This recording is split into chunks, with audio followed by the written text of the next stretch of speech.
नमस्कार, मैं हूं प्रदीप सेक्रियाल और आप देख रहे हैं न्यूज पीटीएस टीवी का खास कार्यक्रम देवभूमि की बात। आज के संक में हम आपको जनपद पिथौरागढ़ सहित पूरे उत्तराखंड की सुर्खियां दिखाने के साथ ही 3 बड़ी खबरें भी दिखाएंगे। बड़ी खबरों में आपको दिखाएंगे कि क्या जो बच्चे 10 से 15 किलोमीटर दूर पैदल चलकर सरकारी स्कूल जा रहे हैं, ऐसे बच्चों के लिए सरकार की तरफ से स्कूल बस की व्यवस्था होनी चाहिए। इस मांग को लेकर किसने कर दी भूख हड़ताल, आपको बताएंगे आज की इस अंक में। इसके अलावा आपको बताएंगे कि नारी शक्ति वंदन अधिनियम को लेकर राजनीतिक दलों में किस तरह हलचल पैदा हो गई है और उत्तराखंड क्रांति दल ने क्या मांग कर दी। इसके अलावा आपको बताएंगे 14 साल की बच्ची बनी मां, आखिर जिम्मेदार कौन। इन तमाम खबरों पर करेंगे बात। शुरू करें उससे पहले headlines presented by Manas college Pithoragarh आपके द्वार। बाहर जाने की मजबूरी और भारी खर्च को कहे अलविदा, अपने शहर पिथौरागढ़ में ही रहकर आप हाई क्वालिटी वोकेशनल एजुकेशन ले सकते हैं। यहाँ आपके लिए उपलब्ध हैं करियर ओरिएंटेड कोर्सेज। जल्द संपर्क करें और अपना प्रवेश सुनिश्चित करें। पिथौरागढ़ शहर में गैस वितरण के दौरान उमड़ रही भारी भीड़ और ग्रामीण उपभोक्ताओं को होने वाली असुविधा को देखते हुए प्रशासन ने बड़ा फैसला लिया है। 17 अप्रैल 2026 को पिथौरागढ़ शहर में गैस वितरण सेवा बंद रहेगी। जनप्रतिनिधियों और जनता के अनुरोध पर गैस वितरण वाहनों को सीधे ग्रामीण क्षेत्रों में भेजा जाएगा ताकि ग्रामीणों को शहर के चक्कर न काटने पड़े। जनपद पिथौरागढ़ में बाल विवाह रोकने के लिए विशेष अभियान चलाया जाएगा। अक्षय तृतीया के अवसर पर जिले भर में बाल विवाह पर नजर रखी जाएगी। यह निर्णय पिथौरागढ़ कलेक्ट्रेट में आयोजित बैठक में लिया गया। एशियन स्कूल पिथौरागढ़ के विद्यार्थियों ने सीबीएसई कक्षा 10 की बोर्ड परीक्षा में उत्कृष्ट प्रदर्शन कर विद्यालय का मान बढ़ाया है। परीक्षा परिणाम घोषित होते ही विद्यालय परिसर में जश्न का माहौल देखा गया। विद्यालय की मेधावी छात्र अंशिका ओहरा ने 97.2% अंकों के साथ स्कूल में पहला स्थान प्राप्त किया है। सफलता की इस कड़ी में दिव्यांश बेलाल और नितिन जोशी 96.6% अंकों के साथ दूसरे स्थान पर रहे, जबकि प्रियंबदा जोशी ने 95.8% अंक हासिल कर तीसरा स्थान प्राप्त किया। विद्यालय के कुल 15 बच्चों ने 90% से अधिक और 41 बच्चों ने 80 से 90% के बीच अंक हासिल किए हैं। स्कूल के फाउंडर स्वामी डॉक्टर वीरेंद्रानंद ने सभी विद्यार्थियों और उनके अभिभावकों को बधाई दी है। सीबीएसई बोर्ड के 10वीं के परिणाम घोषित होते ही मल्लिकार्जुन स्कूल पिथौरागढ़ में खुशी की लहर दौड़ पड़ी। विद्यालय का परीक्षा परिणाम 100% रहा, जिसमें दिया मेहरा ने 95% अंक हासिल कर प्रथम स्थान प्राप्त किया। वहीं तरुण जोशी 92% अंकों के साथ दूसरे और विशेष सोन 89.6% अंकों के साथ तीसरे स्थान पर रहे। विद्यालय प्रबंधन ने सभी सफल विद्यार्थियों के शानदार प्रदर्शन पर हर्ष व्यक्त करते हुए उनके उज्जवल भविष्य की कामना की है। उत्तराखंड की बेटी का कमाल, रुद्रपुर की हर्षा ने सीबीएसई 10वीं में 500 में से 500 अंक लाकर रचा इतिहास। बिना ट्यूशन सेल्फ स्टडी से बनी टॉपर। दिल्ली पब्लिक स्कूल की छात्रा है हर्षा। तो क्लास में बोलते हैं, अगर वो सुनो तो फिर मतलब हो जाता है। मेरे टीचर्स बहुत अच्छे थे, मेरे पेरेंट्स ने सपोर्ट किया, मेरे फ्रेंड्स ने भी बहुत सपोर्ट किया मुझे। इस वजह से मैं आज यहाँ पर खड़ी हूँ।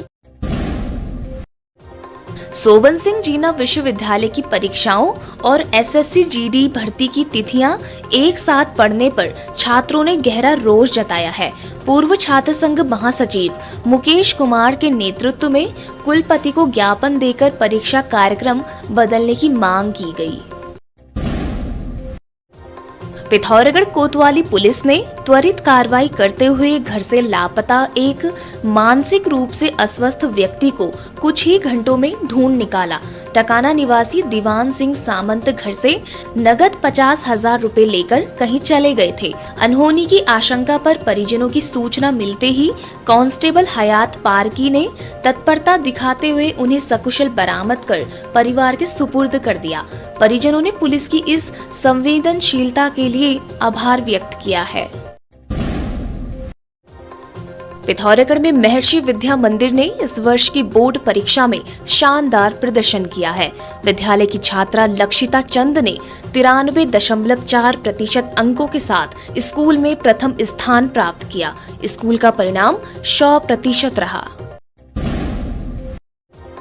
हल्द्वानी में सड़क चौड़ीकरण पर प्रशासन सख्त, 227 अतिक्रमणकारियों को थमाया नोटिस, 15 दिन में खुद कब्जा हटाने की दी मोहलत। काशीपुर में पेट्रोल की किल्लत से मचा हड़कंप, पंपों पर लग रही लंबी कतारें, आपूर्ति बाधित होने से जनजीवन अस्त व्यस्त, प्रशासन ने जल्द स्थिति सामान्य होने का दिया भरोसा। खटीमा में गेहूं की सरकारी खरीद न होने से किसानों का फूटा गुस्सा, उग्र आंदोलन की दी चेतावनी, एसडीएम के माध्यम से मुख्यमंत्री को भेजा ज्ञापन, किसानों ने 2 दिन में तौल शुरू न होने पर दी आत्मदाह की धमकी। रुद्रपुर में रेस्टोरेंट संचालक पर गलत नाम से ऑनलाइन रजिस्ट्रेशन का आरोप, पुलिस ने लिया हिरासत में। बिरयानी ऑर्डर को लेकर हुआ विवाद, पुलिस ने मौके पर पहुंचकर स्थिति को संभाला। एसएसआई बोले, कानून हाथ में लेने वालों पर होगी सख्त कार्रवाई। रुद्रप्रयाग में दिल के मरीज को समय पर एयरलिफ्ट कर बचाया गया, एम्स ऋषिकेश में उपचार जारी। प्रशासन और स्वास्थ्य विभाग की तत्परता से सफल हुआ जीवन रक्षक अभियान, मरीज की हालत स्थिर। हल्द्वानी के बनभुलपुरा क्षेत्र में एसओटीएफ टीम और औषधि विभाग ने एक संयुक्त कार्रवाई करते हुए नशीली दवाओं के अवैध कारोबार का भंडाफोड़ किया है। छापेमारी के दौरान श्री श्याम मेडिकल स्टोर से भारी मात्रा में प्रतिबंधित इंजेक्शन और टैबलेट्स बरामद किए गए। ड्रग इंस्पेक्टर ने ड्रग एंड कॉस्मेटिक एक्ट के उल्लंघन में मेडिकल स्टोर को तुरंत सीज कर दिया। पर हमें जो मिली है मना प्रभावी दवाएं मिली है, जिनका इस दुकान द्वारा रिकॉर्ड नहीं रखा जा रहा था, जो कि नशे के रूप में भी प्रयोग की जा सकती है, जिस कारणवश हमने इस दुकान को इस समय बंद करवाया है। उत्तराखंड हाई कोर्ट ने बनभुलपुरा हिंसा के मुख्य आरोपी अब्दुल मलिक की जमानत मंजूर कर ली है। कोर्ट ने उनके खिलाफ दर्ज अन्य मामलों के स्पष्ट पुष्टि न होने और 100 से अधिक अन्य आरोपियों को पहले ही बेल मिलने के आधार पर यह आदेश दिया। मलिक पर दंगा भड़काने और सरकारी जमीन पर कब्जे का आरोप था। आइए शुरुआत करने जा रहा हूं आज की पहली बड़ी खबर से। पहली बड़ी खबर आप देख सकते हैं, जिला मुख्यालय पिथौरागढ़ में सरकारी स्कूलों के छात्र छात्राओं की गंभीर समस्या को लेकर सोशल ब्लू फ्रंट के संस्थापक और सामाजिक कार्यकर्ता कार्तिक टमटा ने अनिश्चितकालीन भूख हड़ताल शुरू कर दी है और आज तीसरे दिन भी जारी रही। इनके आंदोलन का मुख्य उद्देश्य जिले के सीमांत और दुर्गम गांवों से आने वाले सरकारी स्कूल के बच्चों के लिए सुचारू बस सेवा का इंतजाम करना, ताकि इन मासूमों को प्रतिदिन 13 से 26 किलोमीटर तक का सफर पैदल तय न करना पड़े। इस समस्या की गंभीरता को सरकार के सामने रखने के लिए कार्तिक टमटा ने कुछ दिन पूर्व डाकुड़ा से गुरना तक एक पैदल यात्रा भी निकाली थी। इस यात्रा में अभिभावकों और स्कूली बच्चों ने भी बढ़ चढ़कर हिस्सा लिया था, जिसका एकमात्र उद्देश्य शासन प्रशासन को बच्चों के प्रतिदिन के संघर्ष और दर्द का एहसास कराना था। इसी संघर्ष को आगे बढ़ाते हुए अब उन्होंने जिला मुख्यालय में मोर्चा खोल दिया है। आज आंदोलन की गंभीरता को देखते हुए मुख्य शिक्षा अधिकारी स्वयं धरना स्थल पर पहुंचे और प्रदर्शनकारियों से वार्ता की। उन्होंने स्वीकार किया कि बच्चों की पैदल दूरी की समस्या काफी जटिल है और उन्होंने आश्वस्त किया है कि स्कूल बस की मांग से संबंधित प्रस्ताव को तत्काल उच्च अधिकारियों और संबंधित विभाग को भेजा जाएगा। वहीं धरना स्थल पर सामाजिक कार्यकर्ता कार्तिक टमटा काफी भावुक नजर आए। उन्होंने दो टूक शब्दों में कहा कि जिस तरह छात्र छात्राएं भारी बस्ता उठाकर पहाड़ों के कठिन रास्तों पर पैदल चल रहे हैं, वह उनसे देखा नहीं जा रहा। उन्होंने स्पष्ट किया है कि जब तक सरकार बसों के संचालन का ठोस आदेश जारी नहीं करती और उनकी मांगें पूर्ण नहीं होती, वो तब तक यह भूख हड़ताल जारी रखेंगे। आइए अब खबर में आगे बढ़ते हैं। अब खबर नारी शक्ति वंदन अधिनियम को लेकर। आधी आबादी यानी महिलाओं को लोकसभा और राज्य विधानसभा में 33% आरक्षण और परिसीमन के बाद उत्तराखंड में राजनीतिक परिस्थितियों में बड़ा बदलाव होना तय माना जा रहा है। राजनीतिक दलों में इसे लेकर हलचल देखी जा रही है। नारी शक्ति वंदन अधिनियम और परिसीमन के बाद राज्य विधानसभा में महिलाओं के लिए 33% सीट आरक्षित हो जाएंगी। साथ में परिसीमन के बाद विधानसभा की सीटों का वर्तमान समीकरण भी बदल जाएगा। परिसीमन में जनसंख्या का मानक होने के कारण माना जा रहा है कि पर्वतीय क्षेत्रों में जनसंख्या विरल होने और पलायन के कारण वर्तमान विधानसभा सीटों की संख्या घट जाएगी, जबकि मैदानी क्षेत्रों में सीटों का बढ़ना तय है। मैदानी जिलों हरिद्वार, देहरादून, उधम सिंह नगर और नैनीताल में जनसंख्या तेजी से बढ़ी है। अभी विधानसभा की कुल 70 सीटों में बहुमत का आंकड़ा पर्वतीय जिलों के पास है। परिसीमन के बाद विधानसभा सीट का आंकड़ा 100 को पार कर सकता है। इसी के साथ मैदानी क्षेत्रों में विधानसभा सीटों की वर्तमान संख्या 33 से बढ़कर 45 से 50 के आसपास पहुंच सकती है। यद्यपि अगले वर्ष होने जा रहे विधानसभा चुनाव में नारी शक्ति वंदन अधिनियम और नए परिसीमन की व्यवस्था लागू होने के आसार बहुत ज्यादा नहीं हैं।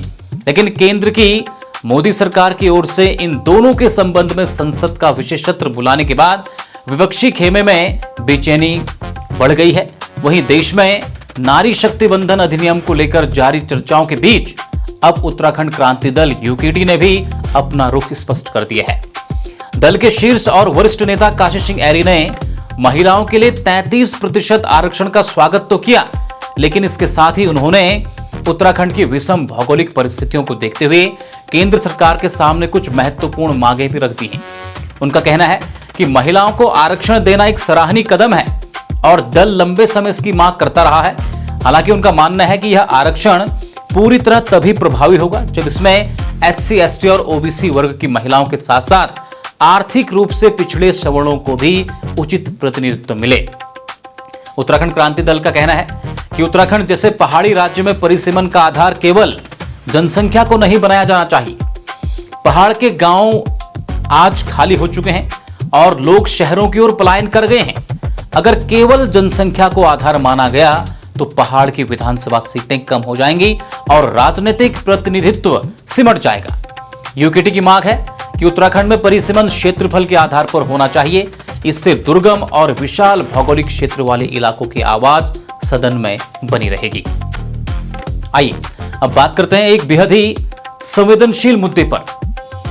जनपद पिथौरागढ़ के मुंशियारी क्षेत्र की एक 14 साल की नाबालिग बच्ची के मां बनने के मामले ने कई सवाल खड़े कर दिए हैं। अस्पताल के वार्ड में एक नन्ही जान की किलकारी तो गूंजी, लेकिन इस किलकारी के पीछे एक ऐसी हकीकत छिपी है जिसने कानून और समाज के सामने कई गंभीर सवाल खड़े कर दिए। लेकिन इस कहानी का सबसे हैरान करने वाला पहलू देखिए, वो 21 साल का युवक जो इस बच्चे का कथित पिता बताया जा रहा है, वह वर्तमान में पुणे में मजदूरी कर रहा है। उसने शायद सपने सजाए थे कि वह घर वापस आएगा, अपने बच्चे का चेहरा देखेगा और धूमधाम से उसका नामकरण करेगा। लेकिन जैसे उसे कानून के पेंच और पॉक्सो की धाराओं की भनक लगी, उसके पैर डगमगाने लगे। वो युवक जो खुशियों के साथ घर आने वाला था, जो हाथ बच्चे को पालने में झूलने वाले थे, अब उन पर पुलिस की हथकड़ी का साया मंडरा रहा है। इस बीच जिला बाल कल्याण समिति के अध्यक्ष लक्ष्मण सिंह खाती ने जानकारी दी है कि वर्तमान में जच्चा बच्चा दोनों पूरी तरह स्वस्थ हैं और सुरक्षित हैं। उन्होंने स्पष्ट किया है कि समिति ने उनकी पूरी जिम्मेदारी ली है और अस्पताल से छुट्टी मिलने के बाद उन्हें राजकीय दत्तक ग्रहण अभिकरण में सुरक्षित रखा जाएगा। लेकिन सोचने वाली बात यह है कि आखिर यह नौबत आई क्यों एक 14 साल की बच्ची मां बन गई? इसके पीछे की सबसे बड़ी वजह है अत्यधिक गरीबी और कानून की जानकारी का अभाव। सीमांत क्षेत्रों के उन गरीब परिवारों में जहां 2 वक्त की रोटी का संकट सबसे बड़ा है, वहां कानून की समझ आज भी शून्य है। इन परिवारों को नहीं पता कि जिसे वो शादी या मजबूरी का हल समझ रहे हैं, वो कानून की नजर में एक जघन्य अपराध है। यहां सवाल उन पर भी है जिन्हें गांव और क्षेत्र की जिम्मेदारी दी गई है। कहां सोए हैं वो ग्राम प्रधान? कहां है क्षेत्र पंचायत और जिला पंचायत सदस्य? क्या इन जनप्रतिनिधियों का काम सिर्फ पत्थर लगवाना है? क्या अपने गांव के सबसे लाचार परिवार की सुध लेना इनकी जिम्मेदारी नहीं? अगर गांव की सरकार और प्रशासन ने गांव-गांव जाकर लोगों को कानून के बारे में जागरूक किया होता तो उन्हें बताया होता कि पॉक्सो एक्ट में 10 साल से लेकर उम्र कैद तक की सजा है, तो शायद आज ये 2 जिंदगियां इस तरह तबाह नहीं होती। यह घटना हमें याद दिलाती है कि बेटी बचाओ बेटी पढ़ाओ जैसे नारे केवल कागजों तक सीमित नहीं रहने चाहिए। जब तक समाज बाल विवाह जैसी कुरीतियों के खिलाफ खड़ा नहीं होगा और कानून का खौफ नहीं होगा, तब तक बेटियां इसी तरह बेबस बनी रहेंगी।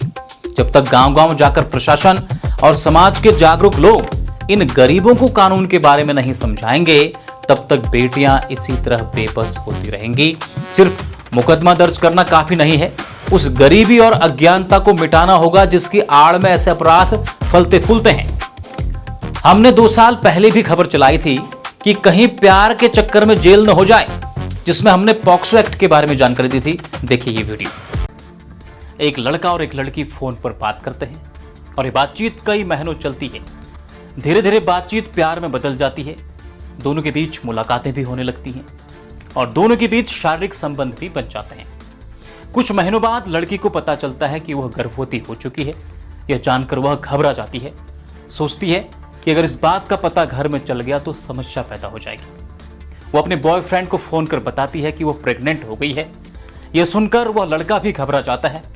अंततः दोनों भागकर शादी करने का निर्णय लेते हैं। दोनों घर से भागकर एक साथ रहने लग जाते हैं। इसी बीच लड़की के पिता पुलिस में शिकायत करते हैं कि किसी युवक ने उनकी बेटी को अगवा कर अपने साथ रखा है और पुलिस तुरंत हरकत में आती है और दोनों को ढूंढ लेती है। और पुलिस दोनों से पूछताछ करती है तो दोनों कहते हैं कि हम एक दूसरे से बहुत प्यार करते हैं, एक साथ रहना चाहते हैं, शादी करना चाहते हैं। लेकिन पुलिस लड़के को गिरफ्तार कर जेल भेज देती है और लड़की का मेडिकल करने के बाद काउंसलिंग कर उसे उसके परिजनों को सौंप देती है। जब प्यार करना अपराध नहीं, अपनी मर्जी से शादी करना अपराध नहीं, तो फिर आखिर पुलिस ने उस युवक को जेल क्यों भेजा? आइए आपको बताते हैं कि आखिर पुलिस ने युवक को जेल की सलाखों के पीछे क्यों भेजा।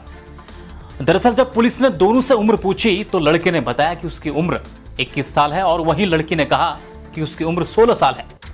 16 साल सुनते ही पुलिस एक्शन में आ गई और पुलिस ने दोनों को कानून की जानकारी दी कि 18 साल से कम उम्र की लड़की को भगाना, उसके साथ शारीरिक संबंध बनाना, उसे गर्भवती करना, शादी करना, ये सब कानूनी अपराध है। 18 साल से कम उम्र का बालक हो या बालिका, दोनों को नाबालिग माना जाता है। इसलिए हमारे देश में नाबालिगों व बच्चों के साथ होने वाले यौन शोषणों को रोकने के लिए पॉक्सो एक्ट बनाया गया है और उस युवक को धारा 363 यानी अगवा करना, धारा 366 यानी अगवा कर शादी के लिए मजबूर करना, धारा 376 यानी दुष्कर्म एवं पॉक्सो एक्ट के तहत गिरफ्तार कर जेल भेज दिया जाता है। आखिर ये पॉक्सो एक्ट है क्या? आइए इसके बारे में आपको विस्तार से जानकारी देते हैं। पॉक्सो यानी protection of children from sexual offences act. इस कानून को 2012 में लाया गया था। यह बच्चों के खिलाफ होने वाले यौन शोषण को अपराध बनाता है। इसका मकसद बच्चों को यौन उत्पीड़न और अश्लीलता से जुड़े अपराधों से बचाना है। पॉक्सो एक्ट में बच्चों के साथ यौन अपराधों में उनका शोषण, यौन उत्पीड़न एवं पोर्नोग्राफी को शामिल किया गया है। इस कानून के तहत बच्चों और नाबालिगों के साथ अश्लील हरकत करना, उनके प्राइवेट पार्ट्स को छूना या अपने प्राइवेट पार्ट को टच करवाना, बच्चों को अश्लील फिल्म या पोर्नोग्राफिक कंटेंट दिखाना भी पॉक्सो एक्ट में आता है। अगर किसी पर यह आरोप हो तो उस पर पॉक्सो एक्ट लागू होता है। बच्चों के शरीर को गलत इरादे से छूना या बच्चों के साथ गलत भावना से की गई सभी हरकतें इस एक्ट में रेप की श्रेणी में रखी गई हैं। इसमें कड़ी सजा का प्रावधान है। 18 वर्ष से कम उम्र के बच्चों के प्रति सभी यौन अपराध पॉक्सो अधिनियम के तहत हैंडल किए जाते हैं। 12 वर्ष से कम उम्र के बच्चों के प्रति रेप का आरोप सिद्ध होने पर पॉक्सो एक्ट के तहत आजीवन कारावास एवं मृत्युदंड का प्रावधान है। 12 वर्ष से 16 वर्ष तक के नाबालिग बच्चों के प्रति यौन आरोप सिद्ध होने पर न्यूनतम 10 वर्ष एवं अधिकतम 20 वर्ष की कड़ी कैद का प्रावधान है। इसी तरह अगर कोई व्यक्ति किसी बच्चे का इस्तेमाल पोर्नोग्राफी के लिए करता है तो दोषी पाए जाने पर 5 साल की सजा हो सकती है। अगर कोई व्यक्ति बच्चों से जुड़ी पोर्नोग्राफी को स्टोर करता है, डिस्प्ले करता है या फिर किसी के साथ साझा करता है तो दोषी पाए जाने पर 3 साल की सजा हो सकती है। जनपद पिथौरागढ़ में भी आए दिन पॉक्सो के कई मामले सामने आते हैं। हमने जिला बाल कल्याण समिति पिथौरागढ़ की अध्यक्ष लक्ष्मी भट्ट से बात की है, आइए सुनते हैं। सर्वप्रथम तो मैं जो हमारे ज़िले में पॉक्सो के केसेस बढ़ रहे हैं उसके अगर हम कारण पे जाएं तो मुझे लगता है कि एक तो बच्चों में जो मोबाइल फ़ोन का जो ज़्यादा क्रेज बढ़ गया है वो भी एक इसका बहुत बड़ा कारण है। बच्चे उसका दुरुपयोग ज़्यादा कर रहे हैं। मतलब बच्चों को जानकारी नहीं है कि हमें किससे बात करनी है और किससे नहीं करनी है, तो ऐसे वो फंस जा रहे हैं ऐसे केसों में। तो इस तरह के केसेस भी रिपोर्ट हो रहे हैं। दूसरा मैं बताऊंगी, जो केस रिपोर्ट हो रहे हैं तो कहीं ना कहीं कुछ जागरूकता बढ़ी है। तो जो लोग पहले दब के रहते थे, रिपोर्ट नहीं करते थे केस, लड़कियों को ऐसे ही चुप करा दिया जाता था, तो आज के समय में थोड़ा केसेस ज़्यादा रिपोर्ट हो रहे हैं। ये मैं एक जागरूकता का ही पहलू बता रही हूँ। और इसके निवारण के लिए हमें एक तो जागरूकता करनी ज़रूरी है, चाहे वो किसी माध्यम से हो, जैसे आप जैसे लोग जो चैनलों के माध्यम से कर रहे हैं, ये बहुत बड़ी बात है। और जो बच्चियों के साथ, मैं कहूँगी कि बच्चों के साथ, क्योंकि जो पॉक्सो कानून है वो जेंडर न्यूट्रल है, लड़का लड़की चाहे कोई भी पीड़ित हो तो वो पीड़ित के अंदर आता है। तो बच्चों में जागरूकता होगी अगर स्कूलों से हम उन्हें समझाएं, अभिभावकों के माध्यम से। अभिभावकों की देखभाल बहुत ज़रूरी एक फैक्टर इसमें है, क्योंकि अभिभावक अगर मैंने 2-3 साल से नोटिस किया है, जो बच्चा माँ बाप से दूर रहता है, कहीं और पढ़ाई कर रहा है या किसी कारण माँ बाप से दूर रहता है, तो वो ज़्यादा इन चीज़ों में लिप्त हो जाता है या फंस जाता है। तो मैं अभिभावकों से भी ये कहना चाहूँगी कि अपने बच्चों की पूरी तरह देखभाल करें। वो कहाँ जा रहा है, क्या कर रहा है, मोबाइल में क्या देख रहा है, तो थोड़ा हमें जागरूक होने की ज़रूरत है। और बच्चों को समय देना बहुत ज़रूरी है। आज के टाइम पे जो है माँ बाप, हम कोई भी पेरेंट्स हैं तो अधिकतर लोग मदर फादर वर्किंग होते हैं, तो उन्हें बच्चों के लिए समय नहीं है। उनके बच्चों के पास हर चीज़ है, भौतिकवादी जो भी चीज़ें हैं उनके पास सब कुछ उपलब्ध है, माँ बाप का समय नहीं है, तो वो भी कहीं ना कहीं दिक्कत आती है। तो बच्चे बुरी चीज़ों में फंसते जाते हैं, कहीं ना कहीं पॉक्सो के शिकार हो रहे हैं वो बच्चे। तो समाज से मैं यही कहना चाहूँगी, बच्चों को ध्यान रखें। और अगर कोई ऐसा पीड़ित है तो वो 1098 जो चाइल्ड हेल्पलाइन नंबर है उसमें कॉल कर सकता है, जिला बाल कल्याण समिति को संपर्क कर सकता है, पुलिस को संपर्क कर सकता है, तो वो इन चीज़ों से बच सकता है। आज के लिए बस इतना ही। आप देखते रहिए न्यूज पीटीएस टीवी। नमस्कार। पीएम सूर्य घर योजना के तहत मां लक्ष्मी इंटरप्राइजेज लाया है आपके लिए खास ऑफर। अब लगाएं अपने घरों की छत पर सोलर पैनल 0 डाउन पेमेंट में और बिजली के बिल से छुटकारा पाएं। साथ ही 85,800 रुपए की सब्सिडी भी। आज ही संपर्क करें। खबरों में बने रहने के लिए न्यूज़ पीटीएस टीवी को सब्सक्राइब करें और बेल आइकन दबाएं और साथ ही फेसबुक पर न्यूज़ पीटीएस टीवी पेज को लाइक या फॉलो करें।